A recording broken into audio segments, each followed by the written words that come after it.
You've just finished making your epic indie feature film, and now you want to get it out to the world. Often you're going to start with film festivals. You're going to submit the film to many festivals.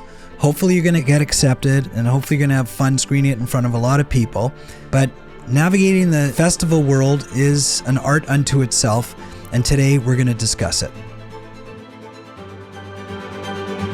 If you want to be a successful indie filmmaker, you need to know a lot about not just the production of movies, but the business. We are going to tell you the truth and reality of what really happens in the indie film business.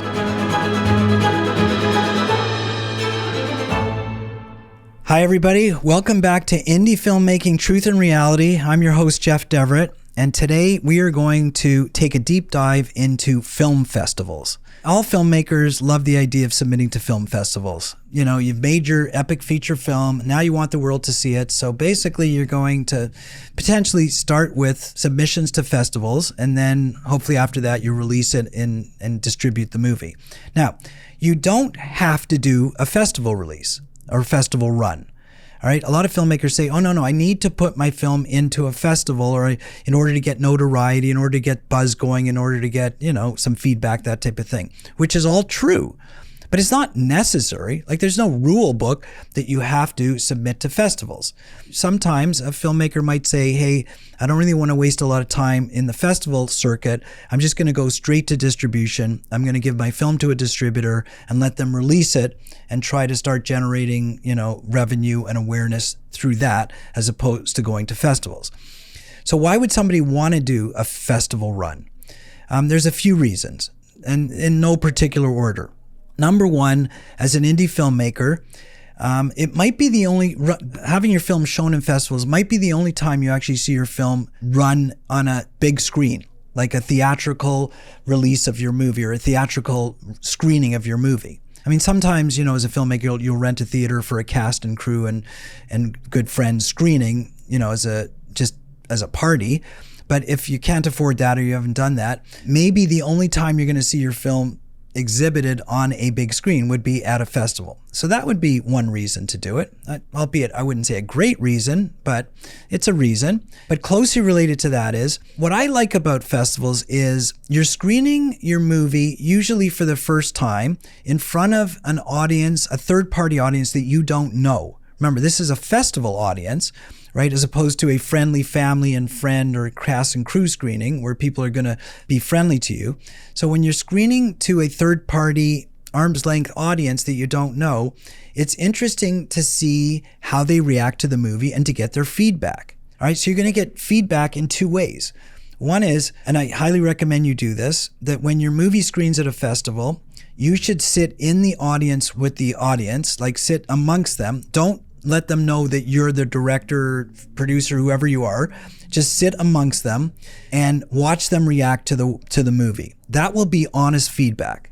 So often it's a good way to get feedback about your movie. You see when people laugh, when they cry, when they cheer, when they boo, when they hiss, when they don't pay attention. It's very honest feedback because they don't know that they're sitting, with you, the director of the movie. I'm just saying you're the director, and you're watching them honestly react to your movie. And sometimes it's the first time you're going to get that feedback because remember, when you're making the movie, well, you haven't made the movie yet, so when it's finished, unless you can put it in front of people who you don't know, sometimes, a friendly audience is going to tell you what you want to hear, as opposed to a real audience that will react the way they truly feel. And then after the screening, you'll likely do a Q&A, question and answer period with them, where you get other feedback. Now, sometimes the Q&A can be a little tainted because it depends on the questions that get asked to you or the way you answer or the information that you want to give. So, depending on the dynamic of who's in the audience, sometimes it can be a really good Q&A. Sometimes it could be sort of a very low level, kind of waste your time Q&A in terms of getting feedback. But the reason a festival is good is because as a filmmaker, you do get feedback on your film. You get it, through primarily watching the film with the audience and then the Q&A. Number three would be a festival. I call it the celebration of movie making. That's what festivals are. Festivals are designed to celebrate, and I'm going to say more so indie films than big budget Hollywood stuff. Now, the bigger festivals, the Sundances, the Cannes, the Torontos, those festivals have emerged to become sort of showcases for big Hollywood films. They didn't start out that way. Like Sundance, when Robert Redford started that festival, it was truly an independent festival. But then for whatever reason, it grew and grew and grew, and then it became sort of one of the launch pads of some of the bigger films. And now the bigger film festivals, like the ones I just mentioned, they're dominated by big Hollywood films, with especially star-driven films. And it makes sense why they would be, because those people, those studios that are making those films have big name actors, and they can afford to bring those actors to the festivals, which attract a lot of big audiences. So the festivals like having those movies because they like having those big name actors there, because that draws big crowds to the festival and makes this festival very successful. But it's taken away the whole component, which in my estimation, the core component of a festival is the celebration of indie filmmaking. Now, with the big Hollywood stuff, what it's become is the publicity of a big Hollywood film. All right, because a lot of press converge on the bigger festivals and the paparazzi to take the pictures and do all that kind of stuff. So those festivals have become very good launch pads for bigger films. But the sort of the medium-sized, smaller festivals where indie filmmakers can still get in and their films can still get accepted, albeit you can still get into Sundance. It's just extremely rare that you would. It's like winning a lottery. But, once in a while somebody wins a lottery, right? The other festivals are meant to be a celebration of filmmaking. It's meant to be filmmakers get together, showcase their films to audiences that actually appreciate good filmmaking, good art, and they celebrate together. And there's lots of interaction. Like I just said, there's, screenings, Q&As after the screenings. There's lots of interaction with filmmakers and patrons or other filmmakers in the bar and the restaurants. And the whole environment is, let's talk about the craft of filmmaking. Now, once in a while, distributors come. The smaller festivals and medium-sized festivals, they don't come too often. So a lot of filmmakers say to me, the main reason that I go to festivals so that I'll get discovered by a distributor. So let's just hold off on that for a second. Let me just finish what I call the celebration of films. So it's a party. You've put your heart and soul into making a movie, and you just want to, for a week or a month or a year, whatever you're going to do your festival run, just to enjoy it, just to celebrate your movie, just to talk to people who actually appreciate what it takes to make a movie, and talk to you about the craft of filmmaking and the art of it.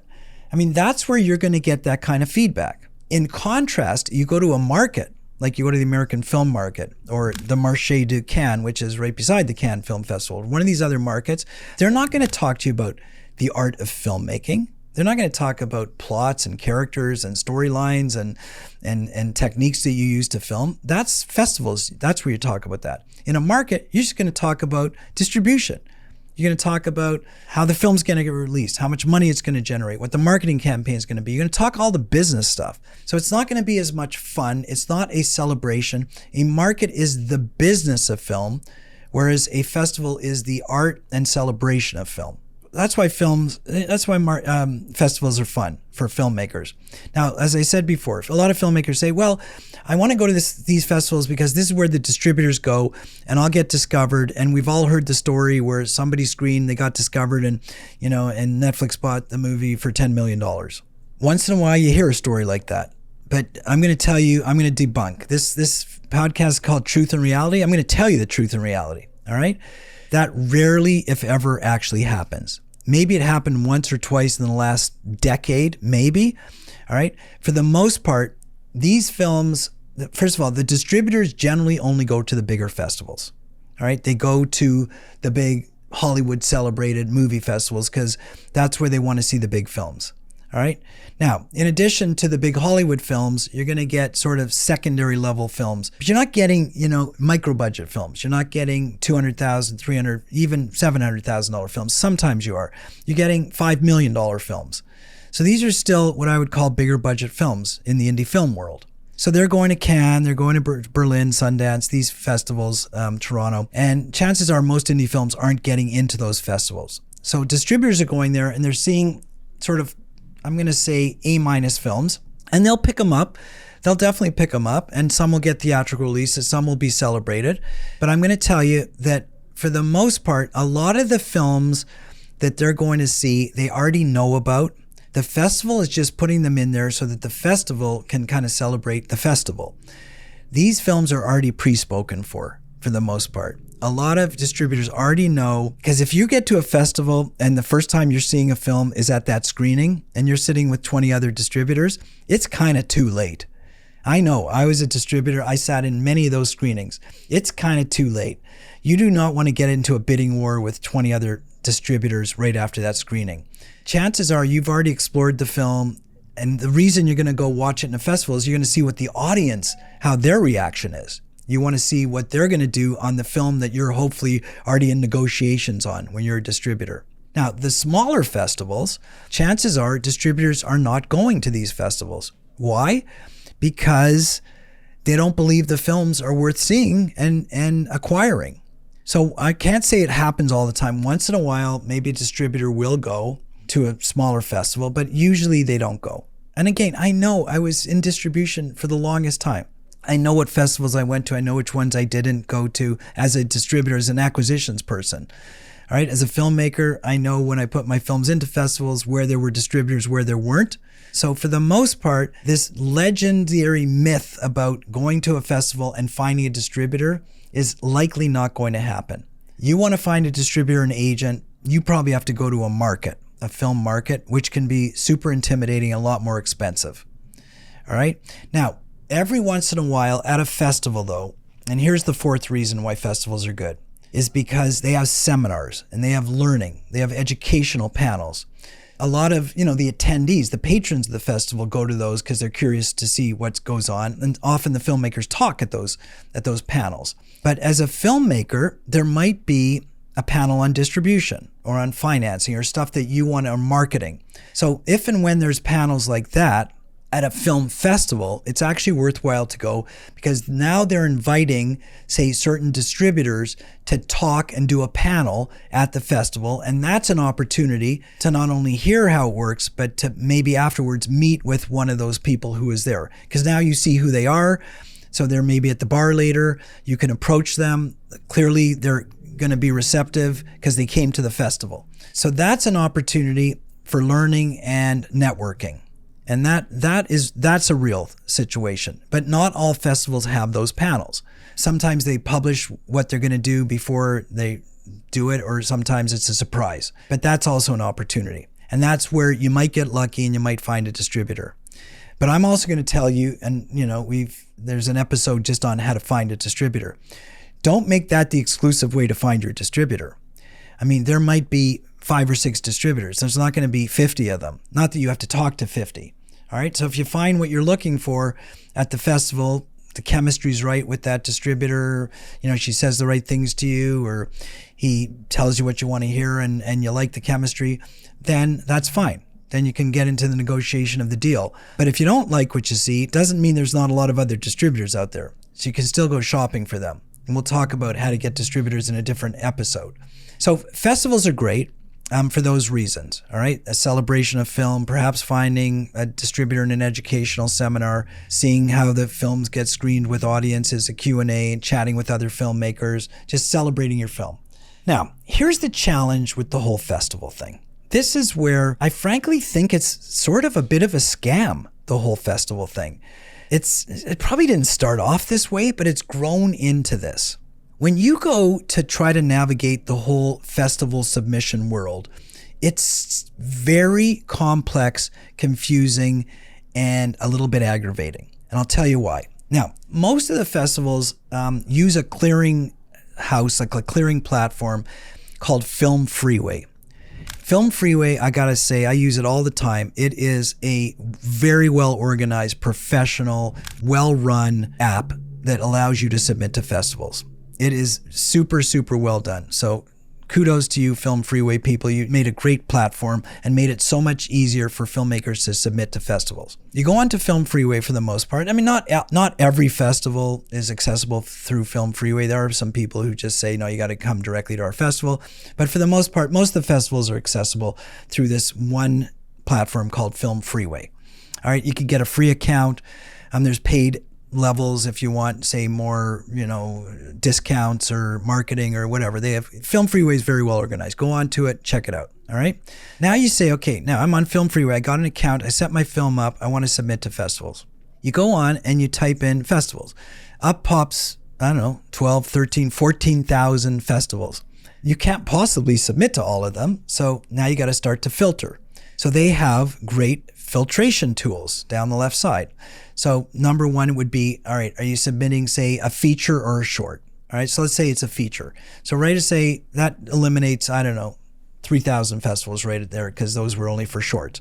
Now you say it's a documentary or narrative. So you say it's a narrative. So that's going to eliminate all the festivals that are just for documentaries. Now you say the genre. Maybe it's a drama, family drama. So let's say it's a faith-based family drama, and you type that in. Right away, you're going to be down to, say, 2,000 festivals from 14,000 festivals, maybe less, maybe 1,000.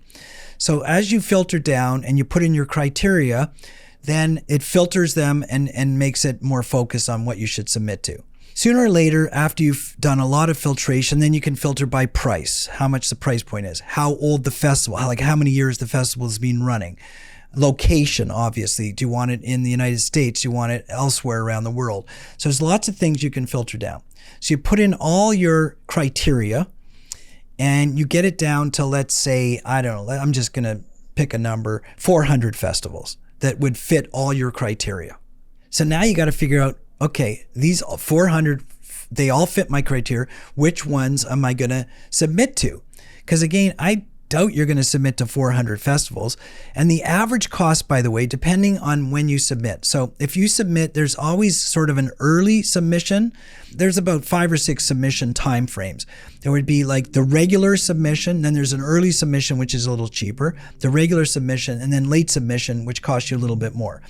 So on average, I'm going to say each festival is sort of different, but on average, let's say a festival costs, $60 to submit to regular deadline, $40 early, and $80 late on average. All right. The bigger festivals are a lot more money. The smaller ones are a little cheaper, but let's say on average, that's it. So let's say it's $60 on average to submit. That's your submission fee, which is easy to do on FilmFreeway. You put your credit card in, they do everything for you. It's fantastic. All right. But you're not going to submit to 400 festivals at $60. That's $24,000, I think, if I did the math correct. And maybe you are, but the other thing is, here's the reason why the whole festival thing is crazy. When you go on and you start, now you've gotten the criteria down to those 400. Now you start, what you're going to do next is probably you're going to go on and you're going to look at the actual festivals. So each of the festivals has a link to their website, or there's a listing in FilmFreeway, sort of a description right there in the app that you can go on to. And if you want more details, it'll take you to the website. It'll tell you exactly, all the details, of everything that goes on there, and comments and feedback from other filmmakers, that kind of stuff. So now you're going to have to choose. Let's say you say, okay, I have a budget to go to submit to 25 festivals. So you've got to look at those festivals and decide which of the 25 of those 400 is best for you. So maybe you're going to put in more criteria to get it down even lower. Then you got to choose certain criteria that is important to you. Like one of the criteria that I have chosen when I'm submitting to festivals, and by the way, I do not submit all my films to festivals. There's just certain films, mostly the more dramatic ones. That's where I like to kind of have some feedback from the audiences. My criteria, after I've whittled it down to, that 400, is basically, if I get accepted to the festival that I submit to, will I actually want to go to that festival? That's one of the criteria that I use personally. And that has something to do with how far it's going to be to travel. Remember, there's a cost to going to each of the festivals. Also, by the way, if you get accepted, you don't have to go. I mean, your film could get accepted, it could screen at the festival. Not every filmmaker can afford to go attend every festival. It's too expensive and too time consuming. All right, so you don't have to go. But, if you generally want to go for the reasons I said earlier. You want to celebrate your film with other filmmakers, you want feedback, so you really kind of want to go to the festivals that you get submitted to or that you get accepted to. So one of my criteria is, if I do get accepted to this festival will I want to go? Is it a city that I want to go, or a town, or whatever it is, a location that I want to go to at that time of year? So I'll give you an example, okay? There's certain places that maybe get harsher winters, and the festival is during winter, and maybe I don't want to go there during winter, even though I'm from Canada and I'm used to winter. But sometimes maybe I don't want to do a winter trip. Maybe I don't want to do a hot summer trip. Maybe there's a certain location that I haven't been to before, a certain city, and hence, if I get selected to that festival, I would like to go there, not only to attend the festival, but to check out the city. So I know that sounds crazy because it's got nothing to do with filmmaking, but it has a lot to do with the cost of attending and experience. Because remember, the festival's not full-time. You can do it full-time, but chances are you're going to spend some time in the city or do something else, all right? So one of my criteria is, where do I want to go? That's important. And how much is it going to cost to get there? Is it a direct flight? Am I going across the country? Is it local? Can I drive? Those are criteria, because once you start doing the math on adding up how many festivals you're going to attend and how much it costs to attend, you're going to see it could get very, very expensive. Let's say a flight is, $500, a domestic flight, and you're going to spend 3 nights at the festival at $250 a night, or $300, whatever it is. So that's $900, $1,400, food, other stuff. You're $2,000 into the festival in terms of travel, plus registration and all this kind of stuff, if you're lucky. Now you do that 3 or 4 times, and that's a pretty big chunk of change if you're an indie filmmaker.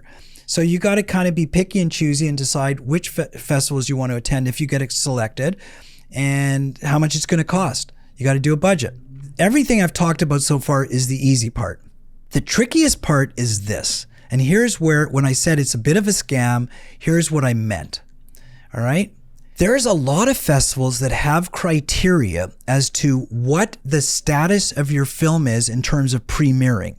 If you're going to, say, a major festival like Sundance or Cannes or Toronto, and the only way you can get accepted is if your film is a world premiere, meaning it's the first time that your film has screened publicly to an audience. Now you can still do a cast and crew, screening, a private one, but it's the first time that your film has a screen publicly in front of an audience. So it can't have obviously been released yet, and it has to have never played in front of an audience worldwide in order to qualify for a festival at that level. Also, it has to have been made within a certain time frame. So like within a year of that festival. So you can't make the film 2 years ago and then apply. It's got to be a very recent film that is brand new and is the first time it's screening. That's the top end stuff. Once you start getting into, say, the next tier, it might be, say, a country premiere. Like it's the first time it's screened in the United States, anywhere in the United States. The next tier might be a state. Like it's the first time it's screened in California. The next tier might be a city. It's the first time it's screened in Los Angeles. All right. The next thing might be a county. I don't know. You keep going down and down and down. But let's just look at those criteria to start with. All right. So here's the dilemma. Every filmmaker, when they make their movie, they dream of being in Sundance. If you're an independent filmmaker, trust me, when you make a movie, you have this idea, I want to be in the Sundance Film Festival. Nice festival. If you've been to Park City, wonderful place to go, fun festival, everything about it is great. All right. Other than it's the winter, but I don't even mind that. Sundance is in January, the festival. All right. And you have to apply, usually 6 to 8 months before, and you're not going to get your acceptance until 2 or 3 months before. All right, so now you apply to Sundance, say 6 months before, and you're waiting, it's in June, right? And you're waiting until, say, October. And I don't know exactly the dates, all right, to see if you're accepted or not. Now you've applied to, say, other festivals. Like, let's say you want to go to the Denver Film Festival or something like that. You've applied to 20 other festivals. Now you get accepted, and you apply all at the same time. All right, you put all these applications in, these submissions, and you get accepted into a festival in Denver. Denver, nice place, nice city, good audience, nice place to visit, right? Middle of the country, easy to get to, except for one problem. The Denver Festival is going to take place in, say, November, and they're going to accept you in August, and you have to accept their acceptance. So they say, we've selected you. Do you accept? But you have not heard back from Sundance, because you have to accept, say, in September, and you're not going to hear from Sundance until October. The minute you accept that invitation at Denver, you have basically precluded yourself from going to Sundance in January, and you haven't even heard back from Sundance yet, because Sundance is not going to let you know until October. But if you don't confirm with Denver in September, then you're going to forgo being in their festival, because they want to know that you're coming to their festival and they can rely on your film being there. So you have to make a decision. You have to decide, am I going to keep the Sundance application open and live and hopefully active by not accepting any other invitation, because I need to be a world premiere at Sundance. All right. So I can't accept anything until after I hear back from Sundance. Otherwise, I preclude myself from going into Sundance. If that's the way you want to do it, like if you want to wait to hear from Sundance before you accept any other submission, I strongly suggest you don't bother submitting to anything that you're going to get accepted to before you hear from Sundance. Because basically it's a waste of your money, because you're not going to accept their acceptance. You're not going to confirm, which is really a shame. And it's a super big struggle for a lot of indie filmmakers, because often they get accepted to these other festivals and they don't get accepted to Sundance, and they've waited and waited and waited.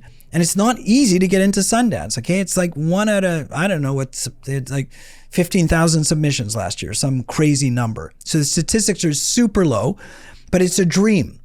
And the only way you can realize that dream is to not preclude yourself. Because if you do get accepted, it would be a shame if you got accepted and you told them, oh, I've already screened somewhere else.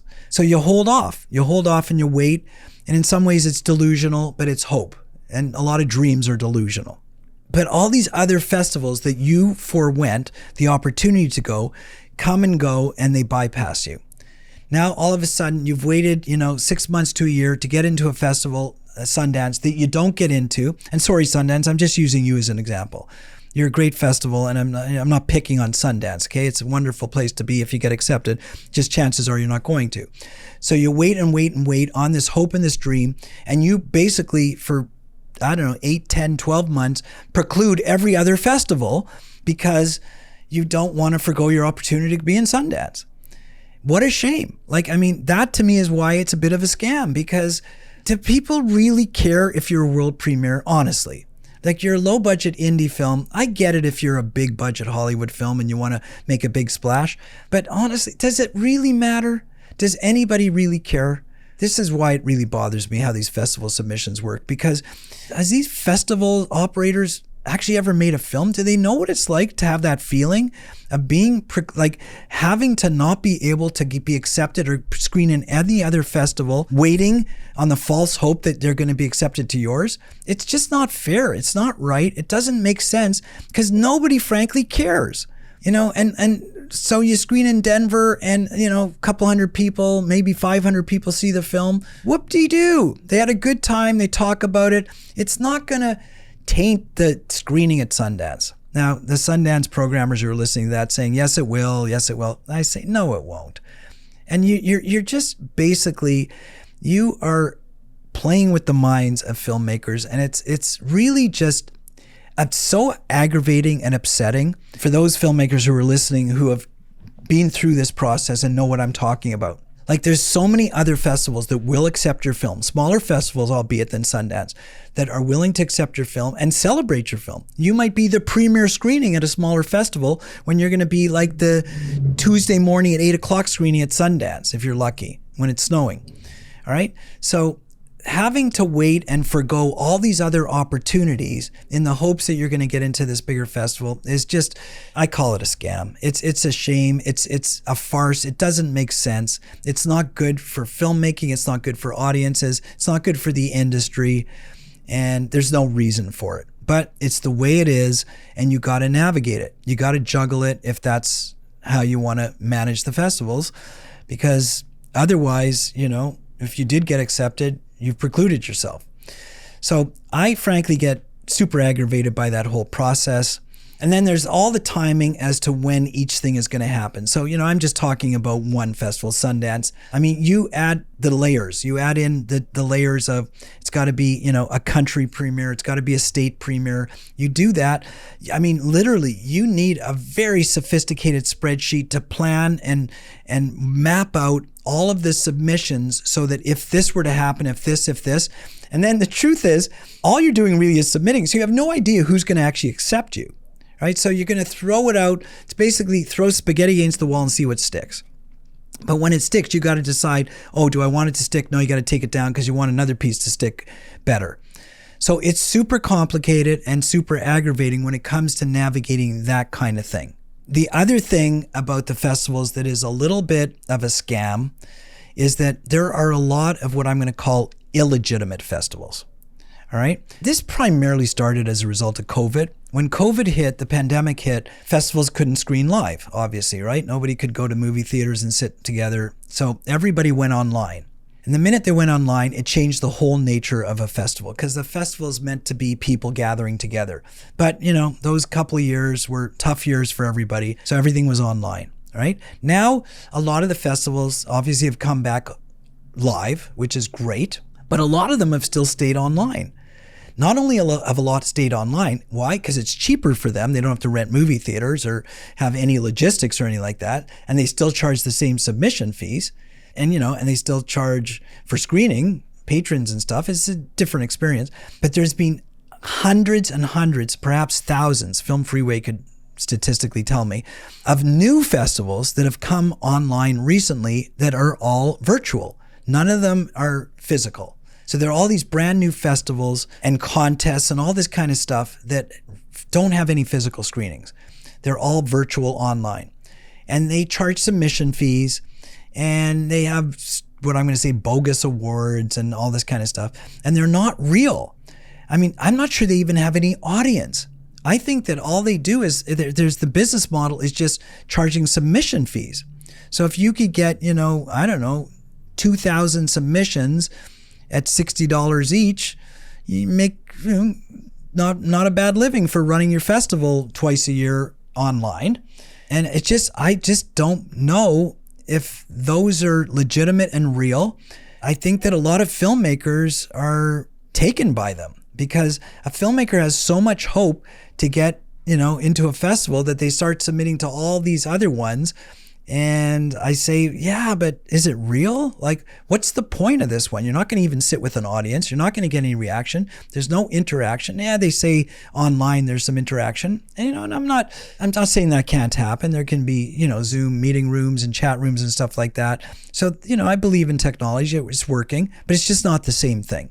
So you got to be very careful to figure out as a filmmaker where you want to spend your money, where you want to spend your time and energy, because it can get expensive. Trust me, it starts to add up after a while. It also gets a little demoralizing when you get rejected from these festivals. You're thinking, what the heck? This is a small festival. How come they didn't accept my film? Yeah, and it's because they can't accept it all.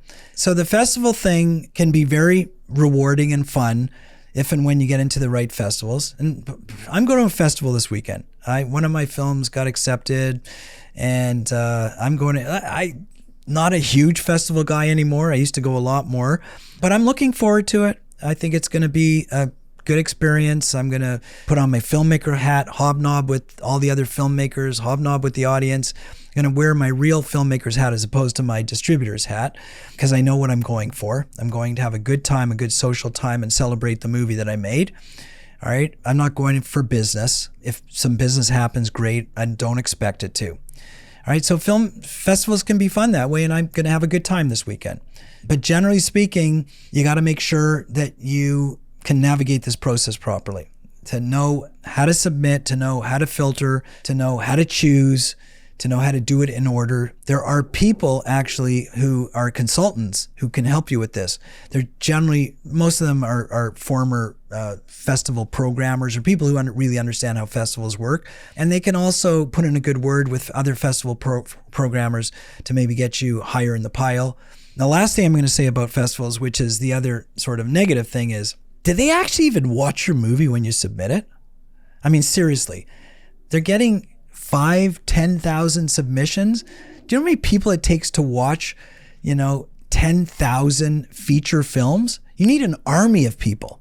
Do they even watch it? And what's the criteria that they accept or reject on? How do they compare them? So I'm pretty darn convinced that most films don't even get watched. Maybe the first 5 minutes, maybe another 2 or 3 minutes during the movie. Make sure it's in focus, that the story's still, maybe a little bit.